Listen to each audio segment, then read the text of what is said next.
I'm Dr. Emma Hodcroft. I'm a molecular epidemiologist at the University of Basel, and I'm a member of the Next Strain team, where we use the virus genetics to track the virus as it moves around the world in real time. Tell me a little bit more about your Next Strain project before we getting into more questions. What is that exactly? Yeah, so NextStrain is a really cool program, and I'd recommend people to check it out at nextstrain.org. Essentially, what we do is we take advantage of the tiny mistakes that viruses make when they replicate themselves. Now, these are mutations, but it's important to keep in mind that they generally don't change the function of the virus. But we can use them to see how different viruses are related. So if we see viruses that have the same mistakes or the same mutations, we know they're closely related. Whereas when we see viruses that don't share the same mutations, we know they're more distant relatives. Using this, we can essentially create a virus family tree. And then because we know when and where the samples were taken, we can use this to understand how the virus changes as it moves around the world. So your job around the clock is really looking for that virus. And so you have a lot of more insights than we have, which is usually the media outlet. So my first question is, how is Switzerland actually doing in that scenario? So I think it's important to keep in mind that we've had different effects of this outbreak in different areas of Switzerland. So unfortunately, we had more cases and more deaths in the south than in the north. Having said this, I think that generally Switzerland has done pretty well. We took some early action, for example, the cancellation of large events that canceled here in Basel, for example, Fastnacht. And I do think this probably made a big difference. We then had the kind of partial lockdown that we've been in for a few weeks. And this happened early enough that we didn't have too many cases or too many early imports, so that we have been able to successfully plateau the number of cases and then see that that's declining now. And I do think that that's really positive for Switzerland. We heard a lot in the last weeks, especially about, or not just the last week, but I think it's getting stronger about exit strategies. I think most of us have enough now from being at home, and the economy has as well. By what you know, what would you recommend the government to do now? So the type of exit strategy that I would really encourage would be one that is stepwise and that is gradual. And this is because we need time to evaluate the effects of our actions and see if anything we've done has allowed the virus to transmit more. Now, we also need to be able to see when this is happening. So this is why another important part of an exit strategy I would advocate for is a big increase in test, trace, and isolate. And this means that testing is widely available so that many people can get tested when they want to. And then if anyone tests positive, their contacts are traced, and the person and their contacts are put into isolation until they test negative. And what this allows us to do is to catch any transmissions early and to stomp out that transmission chain really early on. Now, this is important because we know that some people can get this virus and not have very strong symptoms, or maybe not really have symptoms at all. And we don't want to risk a silent spread, if you will, where we don't know that we're having more cases until someone ends up in hospital. We want to be able to detect that earlier so that we can cut the transmissions off and stop it with just a few people. So this is what increased testing allows us to do. And I'd like to add, this isn't just good from a public health perspective. When we're moving to an exit strategy, opening up is more than just about unlocking doors. We also want to be able to reassure people that we have the mechanisms in place so that we can detect these transmissions and stop them quickly, so that people feel confident to go out and enjoy the things that we will be able to increasingly enjoy as we exit the lockdown. And this isn't just good for public health, but it's good for the economy too. Test, trace, and isolate, and washing hands, keeping social distance. Will this be our story until we have a vaccine? I think that these measures are some that we will be in for a few months, yes. Okay.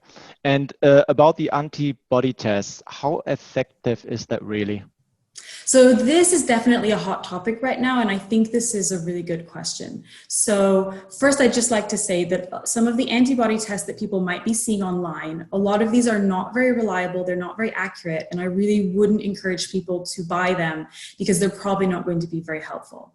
Now, the ones that we see used in scientific papers are more accurate, but they do still have error rates. And the problem is that even with a low false positive rate, it can be hard to tell this apart from true positives.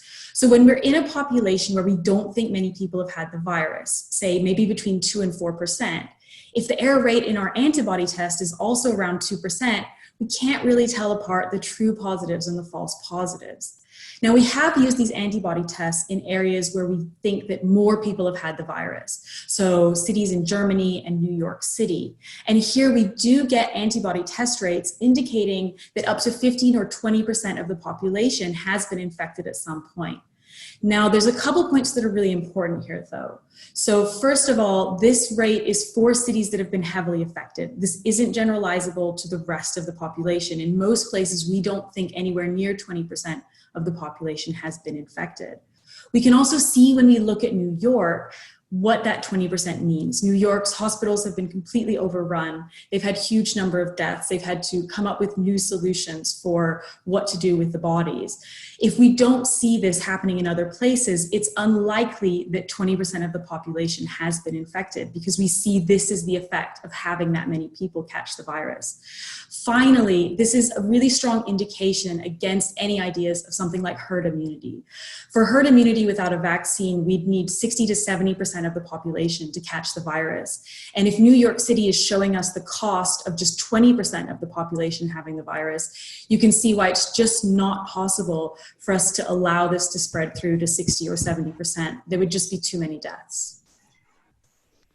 So I hear that herd immunity is not working, and social distancing is one of the things that, let's say, keep us safe in some way. I wonder why, and parents maybe have an answer for that, but why are schools opening then, or why they're planning to open the schools then? Is that not like a super high risk? So this is a really hard and a really big important question right now. So the first thing I want to say is that we do know that children can get this virus. We know this scientifically. But the good news is that it does seem that children are at a low risk of having a severe outcome. So they don't often have severe symptoms. And in fact, many children, it seems, have almost no symptoms at all. What we don't know is the role that children might play in transmission. So particularly the children may not be affected, but could they be passing it on to other relatives that might have worse outcomes? And the science is not clear here. We've had some recent studies that seem to show that children do have high levels of virus in their body. And this means that it's possible they could be transmitting, but other studies have indicated that they're less likely to transmit than adults. So it's hard to weigh this up. Now, on the other hand, we know that opening schools is a really big deal. For example, if you're a parent, you well know that you can't work from home very effectively when you have children to take care of and you're responsible for their schooling. But perhaps even more importantly than this, we need to think about if children are being disadvantaged in their education by learning from home, particularly children who might be from less advantaged backgrounds. Are their education suffering while they're not able to get that targeted, intense environment of actually going to school? This is a really hard question to balance up, that the government has to try and find some way of balancing out the pros and cons, the risks and the disadvantages, and make a decision of how to go forward. So it's not an easy question. When you mentioned earlier the demographic difference between South and North, you just mentioned less advantaged children than others. So I think from a country perspective, they have also different healthcare systems. You know, is there anything that we can learn from those countries around the world about their response to the pandemic that do like excellent? Or is there anything you can share with us about that? Yeah, so lots of different countries have had different responses to this outbreak. And I definitely think that there's things we can learn from other countries. So for example, I do think that the points that Germany laid out just recently, these look really promising as a way forward, as an exit strategy. But I think the real star here is South Korea. They invested heavily in test, trace, and isolate from the beginning. And they have never had to have the types of severe lockdown that we've had to do in so many places in the world, including Europe. This is because they're able to detect the transmissions early and shut them down really efficiently. And even though they've had to have some days where things are more strict and some where things are less strict, in general, they've been able to go about life pretty normally compared to what most other countries are having to go through. But it has taken this really strong investment in test, trace, and isolate. It shows that it's possible, though, and it shows that we can open back up and have a more thriving economy while still staying safe.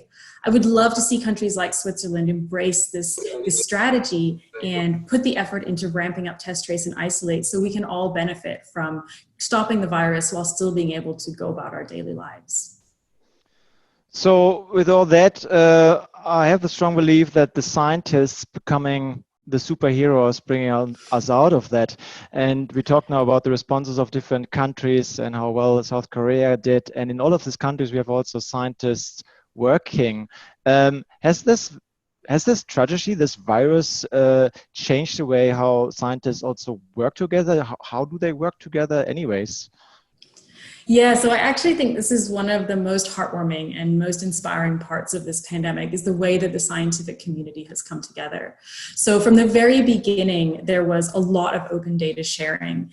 And for example, the first full-length genome of the virus was made publicly available by scientists in China just a few short weeks after they discovered the virus. This is incredible. We've never really had anything like this before. And most importantly, this set the precedent. It became that this was going to be what we do in this pandemic. We're going to share data fast and openly. And this is exactly what we've seen. We've seen that scientists are sequencing quickly, and they're making that data publicly available so that scientists around the world can start doing research on this virus. And I think the speed that we've seen research accumulate really speaks to the effect this has had. At the same time, scientists have embraced preprints so that we're able to share our research with other scientists without waiting for long publication processes. And at the same time as this, scientists are discussing on Twitter. They're putting their ideas out there, getting real-time criticism and feedback, and sharing important information. And I think that all of this has led to the really fast amount of research and discoveries that we've had in the last few months. It's truly unprecedented. And I think it's a great testament to what science can do when we work together for a common goal. And I really, really hope that it will stick around after the pandemic is over.